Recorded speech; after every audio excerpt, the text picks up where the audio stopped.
আসসালামু আলাইকুম।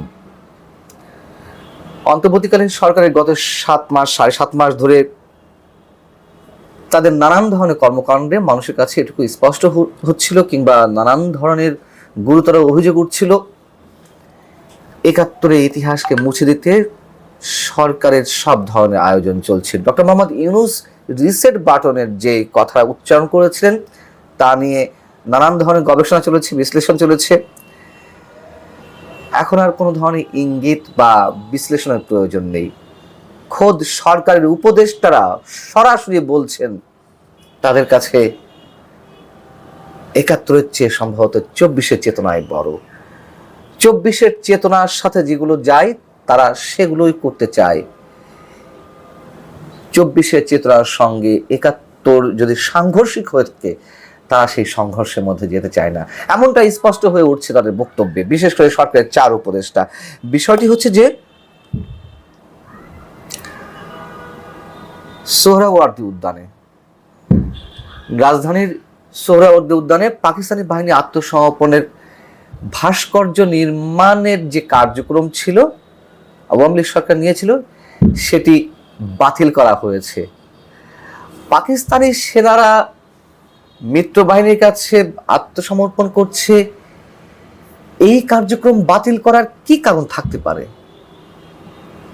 এবং সেখানে সরকারের আগের যে পরিকল্পনা ছিল আওয়ামী লীগ সরকারের, যে বঙ্গবন্ধু শেখ মুজিবুর রহমানের তর্জনী উঁচানো ব্রোঞ্জের একটি ভাস্কর্য তৈরি করা হবে, ভারতের ইন্দিরা গান্ধী, সাবেক প্রধানমন্ত্রী ইন্দিরা গান্ধীর একটি ভাস্কর্য নির্মাণ করা হবে। আমি বাদ দিলাম সবকিছু, ইন্দিরা গান্ধী ভাস্কর্য কোনো প্রয়োজন নেই, ঠিক আছে। বঙ্গবন্ধু ভাস্কর্য কোনো প্রয়োজন নেই, সব ঠিক আছে। কিন্তু পাকিস্তানি সেনাদের আত্মসমর্পণের যেই মুহূর্তটি, সেটি কেন বাতিল করা হবে? এবং তার চেয়ে বড় ভয়ঙ্কর কথা হচ্ছে, গত ৫ আগস্ট অভ্যুত্থানকে কেন্দ্র করে রাজধানী সোহরাওয়ার্দী উদ্যানে এই যে বিষয়গুলো কথা বললাম, এগুলোর জন্য মঞ্চ তৈরি করা হচ্ছিল। মঞ্চ বলতে এগুলো তৈরি করার কাজ শুরু হয়েছিল, সেগুলো ভাঙচুর করা হয়। সেগুলো যে ভাঙচুর করা হলো তার পরিপ্রেক্ষিতে সমকালের পক্ষ থেকে আমাদের মুক্তিযুদ্ধ বিষয়ক উপদেষ্টা ফারুকী আজমের মন্তব্য জানতে চাওয়া হয়েছে যে সেগুলো কি করা হলো, সেগুলোকে পুনর্নির্মাণ করা হবে বা পরিকল্পনা কি রয়েছে। তার কথাগুলো আমি কোট এবং আনকোট পড়ছি। ভাস্কর্যগুলো ভাঙচুর করা হয়েছে, আমরা ভাস্কর্যগুলো আর নির্মাণ করছি না। কেন? তার কারণ হচ্ছে আমাদের মনে হয়েছে এটি জুলাই অভ্যুত্থানের চেতনার সঙ্গে সঙ্গতিপূর্ণ নয়। তবে সেখানে স্মৃতি ফলক থাকবে, ইতিহাসের ঘটনাগুলো লেখা থাকবে। ইতিহাসের ঘটনাগুলো কিভাবে লেখা হচ্ছে তা তো আমরা জানি। স্মৃতি ফলক থাকবে। ৫ আগস্ট বা তার পরবর্তী সময়ে সারা বাংলাদেশের অসংখ্য স্মৃতিচিহ্ন, মুক্তিযুদ্ধের স্মৃতিচিহ্ন ধ্বংস করা হয়েছে। যেখানে প্রবাসী সরকার শপথ নিয়েছিল কুষ্টিয়ার মেহেরপুরের আম্রকাননে, সেই আম্রকাননে, সেই স্থানটিতে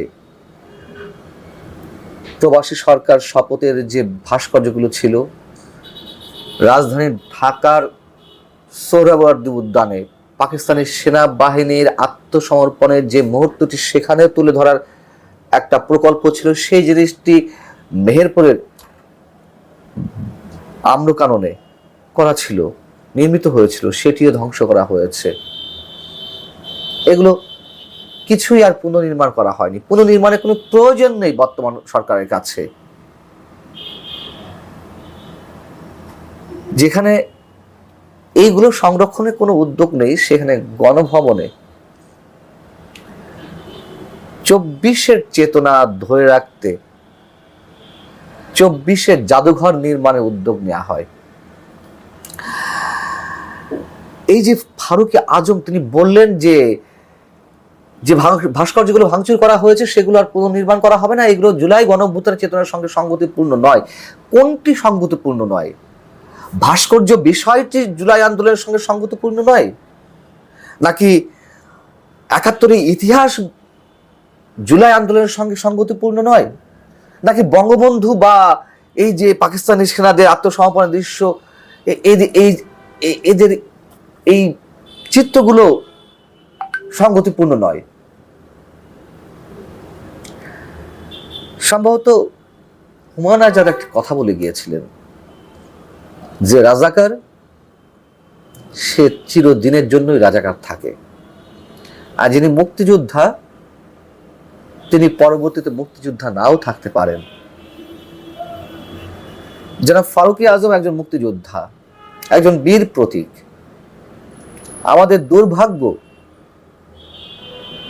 আমাদের দুর্ভাগ্য একজন বীর প্রতীকের মুখ থেকে এই ধরনের নির্লজ্জ বক্তব্য শুনতে হচ্ছে। 24-এর চেতনার সাথে সাংঘর্ষিক এগুলো আমরা কোথায় আছে বোঝা যাচ্ছে। এবং যে 4 উপদেষ্টার কথা বলছিলাম, যে তারা তো সিদ্ধান্তটা নিয়েছে, তারা সোহরাওয়ার্দী উদ্যানে সরজমিনে গিয়েছিলেন, গিয়ে দেখলেন যে কোনটা কি ভাঙা হয়েছে, কোনটা নতুন করে নির্মাণ করা যেতে পারে, কোনটা একেবারে বাদ, কোথায় স্মৃতিফলক হবে, স্মৃতিফলকে কি লেখা থাকতে পারে, এসব বিষয় তো গিয়েছিলেন। সেখানে গিয়েছিলেন কারা কারা? সেখানে গিয়েছিলেন শিল্প উপদেষ্টা আদিলুর রহমান খান, অধিকারের যিনি অধিকর্তা, গিয়েছিলেন সৈয়দা রেজওয়ানা হাসান, বন পরিবেশ বিষয়ক উপদেষ্টা, গিয়েছিলেন স্বরাষ্ট্র উপদেষ্টা লেফটেন্যান্ট জেনারেল অবসরপ্রাপ্ত জাহাঙ্গীর আলম। এর আগে নিশ্চয় আপনাদের সামনে আরো একটি খবর এসেছে, জাতীয় মুক্তিযোদ্ধা কাউন্সিল জামোকা সিদ্ধান্ত নিয়েছে মুক্তিযুদ্ধে বঙ্গবন্ধু সহ জাতীয় 4 নেতা এবং 1970-এর যে এমএনএ নির্বাচন, সেই নির্বাচনে যারা নির্বাচিত সংসদ সদস্য তারা সহ যে আরো রাজনীতিবিদ প্রায় 4 শতাধিক এমন ব্যক্তিত্ব যারা মুক্তিযুদ্ধ হিসেবে স্বীকৃতি পেয়েছিলেন, তাদের স্বীকৃতি বাতিল করা হচ্ছে। তাদেরকে কি বলা হবে? সহযোগী মুক্তিযোদ্ধা। বঙ্গবন্ধু মুক্তিযোদ্ধা হিসেবে স্বীকৃতি পাবে না। সৈয়দ নজরুল ইসলাম, তাজউদ্দিন আহমেদ, ক্যাপ্টেন মনসুর আলী, মোহাম্মদ কামরুজ্জামান মুক্তিযোদ্ধা হিসেবে স্বীকৃতি পাবেন না। প্রবাসী সরকারে যারা শপথ নিয়েছিলেন তারা মুক্তিযুদ্ধ হিসেবে স্বীকৃতি পাবেন না। যারা মুক্তিযুদ্ধের নেতৃত্ব দিয়েছিলেন তারা মুক্তিযুদ্ধ হিসেবে স্বীকৃতি পাবেন না। এবং একই সঙ্গে রেডিও সহ বাংলাদেশ বেতার থেকে বা পূর্ব পাকিস্তান রেডিও, সেখানে যেসব শিল্পী ছিলেন আপনারা দেখেছেন, তারেক মাসুদের যে নির্মিত ডকুমেন্টারি, যে শিল্পীরা, মুক্তির গানের শিল্পীরা ভয়ঙ্কর যুদ্ধাবস্থার মধ্যে দিয়েও মুক্তিযোদ্ধাদের উজ্জীবিত করতে ট্রাকে করে করে গান গেয়ে বেড়াচ্ছেন, তারাও মুক্তিযোদ্ধা হিসেবে স্বীকৃতি পেয়েছিলেন। এবং তাদের অন্যতম শারমিন মুর্শিদ এই উপদেষ্টা পরিষদে রয়েছেন, তিনিও মুক্তিযোদ্ধা স্বীকৃতি পেয়েছেন। তারা কিভাবে এইগুলো মুখ বুঝে সহ্য করছে আমি বুঝতে পারি না। আমাদের বোধগম্যতার বাইরে। একটা পদবীর জন্য, সরকারের মধ্যে গুরুত্বপূর্ণ জায়গা থাকার জন্য তারা সবকিছু মুখ বুঝে সহ্য করে নিচ্ছে। কি প্রয়োজন এখন এইসবে হাত দেওয়া? এই সরকার জনগণের প্রতিনিধিত্ব করে? কি এখতিয়ার আছে তার এইসব স্পর্শকাতর বিষয়ে হাত দেওয়ার? এবং সবশেষে অবশ্যই এই 4 উপদেষ্টাকে আমরা ধন্যবাদ দিতে চাই তাদের সাহসের জন্য। তারা কিভাবে এই সিদ্ধান্ত নেয়, এবং এই যে মুক্তিযুদ্ধ বিষয়ক উপদেষ্টা ফারুকী আজম, তার দুঃসাহস এবং তার ভূমিকার জন্য আমরা একই সঙ্গে আতঙ্কিত এবং লজ্জিত। কিভাবে উচ্চারণ করতে পারে 24-এর চেতনার সঙ্গে এগুলো সাংঘর্ষিক, তাই এগুলো আর গ্রহণ করা হচ্ছে না বা পুনর্নির্মাণ করা হচ্ছে না। আল্লাহ হাফিজ, ভালো থাকুন সবাই।